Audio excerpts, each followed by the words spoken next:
Hey guys, Mika here, and I got a pretty special custom ukulele to share with you folks, and a very historical ukulele. First of all, this is a tenor size Pepe Romero custom ukulele, and it always fills me with joy to be able to play a Pepe Romero custom ukulele because they're one of the best instruments in the world. I mean, or it's just one of the best ukuleles you can get in the custom world, and it's always exciting to be able to play one because I haven't been able to play and get my hands on that many. So it's always quite the privilege and such an honor to be able to play a Pepe Romero custom instrument. But not only that, with the story that kind of goes behind this ukulele is pretty incredible. To shine some light on the history of this ukulele, what goes into making this ukulele really special. So right here we have the name George Steck.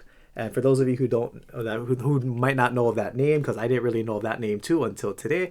See, the good thing about doing sound samples is that not only do you get to learn about playing different instruments, the sound that goes with it, but it's also learning a little bit about history, whether it's ukulele history or just other types of history with builders or wood or anything that can kind of come and go with doing sound samples. I always be get to learn a little bit about some music history, some other fun facts. So it's really enjoy doing this. So I get to share some history about George Steck for those of you who are not familiar with him. He was born in 1829, and he essentially became a very famous piano builder in the 1860s in New York, as you can see from here. And he's built some of the best pianos of the time period. For me, I'm kind of only familiar with like the grand pianos from like the Steinway, like those hundreds of thousands of dollars. But George Steck built other phenomenal pianos with his company, again in the 1860s. So the reason why this is kind of tied into the story is because this piece of spruce right here is well over 100 years old, and essentially this piece of spruce wood here was taken from one of George Steck's pianos about 100 years ago, and they took this piece of spruce from the soundboard of one of his pianos, and they went ahead and put it on and put it as the face or the head or the front of the instrument right here. And Pepe Romero wanted to go ahead and pretty much illustrate that sense of oldness, that sense of character. So as you can see here, this is not like a perfect piece of spruce. Being up front, we have some damage from just this spruce being around for a long time, but this was intentional. Pepe Romero wanted to go ahead and take this piece of spruce with this kind of damaged part area, refixed it, rebuilt it, and made sure that it's good to go now and it's polished up. But just to add some character, just to show kind of the age of this piece of wood. And if you can imagine the history of this piece of spruce wood on that piano and played for possibly thousands of hours by professional musicians, so the wood has had a lot of time to open up with all of those vibrations and being played for so many decades, so many years. Now we take that piece of wood, go ahead and put it on an ukulele. It's like you're taking, in Hawaiian we call it mana, or like energy, or like a part of one's being, literally taking that mana or taking that energy from this piece of wood and taking that from the piano and putting it on this ukulele. So when I play this ukulele, it has a lot of depth and it has a lot of tone behind it, and I think a lot of it has to do with, one, again, it's a Pepe Romero ukulele, so it's one of the best ukuleles you can get out there, but just the amount of this presence this wood has, I can really feel it. As silly as that sounds, I truly can feel that kind of presence here when I play this instrument. But that's kind of the backstory of the face plate right here, or the face of the instrument. This beautiful, baked and aged looking spruce top with all of its imperfections. It's a beast of a piece of wood. And then moving on to the back and side, we have stained mahogany. It almost looks like ebony, but it is a stained mahogany for back and sides. Then we have a mahogany neck, satin finish. And then here on the front, we have Brazilian rosewood on the bridge, and then also on the fretboard and on the headstock. And then we have your Goto tuners here on the back. And this style, more of this kind of square-like style versus maybe like the UPT, the circular tuners. Same thing, just a different design, super smooth. Goto is one of the best tuners you can put on the instrument. But yeah, this instrument is all about tone, all about playability, and let me go ahead and that's the C chord. My gosh, like this is just over spilling with tone.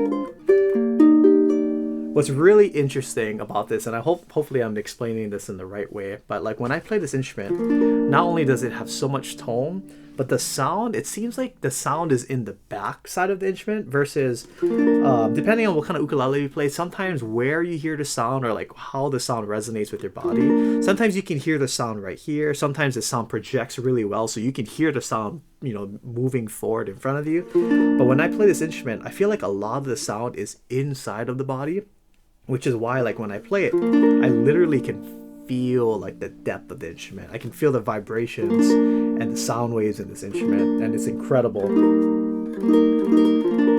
So it's like the sound is not over here in the front of the instrument, but it's like the sound is right here, which is a very interesting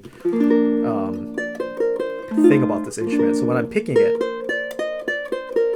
I definitely, of course, hear the sound right here, but I also hear a lot of the sound in the back of the instrument, and then it eventually comes out of the instrument. So it's really interesting.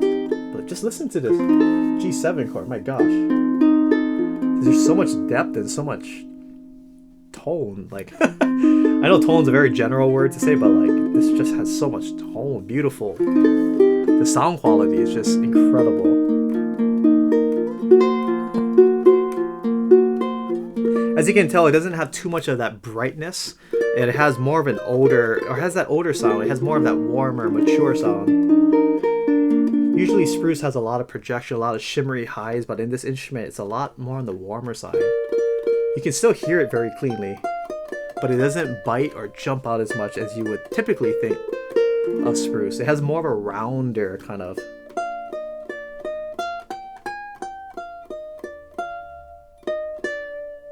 That's those overtones. It's just this E activates this E string. That's pretty much what an overtone is. When you play another note that's similar to one of the other strings, it pretty much like sounds off the string because that's just how well the ukulele is made. So for instance, if I sound off this E note, this E string will start to ring even though I didn't pluck the E string. Watch this. You can hear that. So same thing, like if I were to go ahead and pluck this C note, it should sound off the C string. Watch this. You can hear it ringing, even though I stopped the sound completely. And that's one of the featured highlights of playing a Pepe Romero ukulele. It's like one of the best ukuleles to feature this cool phenomena with the overtones of the instrument. Like you can hear the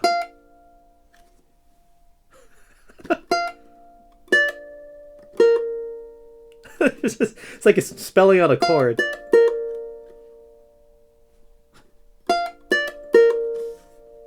I can even shake the tone out.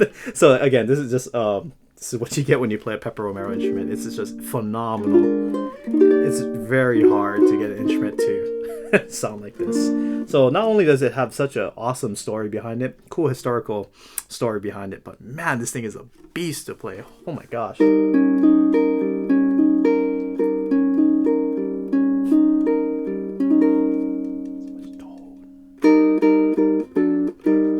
Let me go ahead and try to do justice to this ukulele. My gosh. Here we go.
this. Oh my gosh. Listen to that A chord. Here's some shumming. Someone please buy this.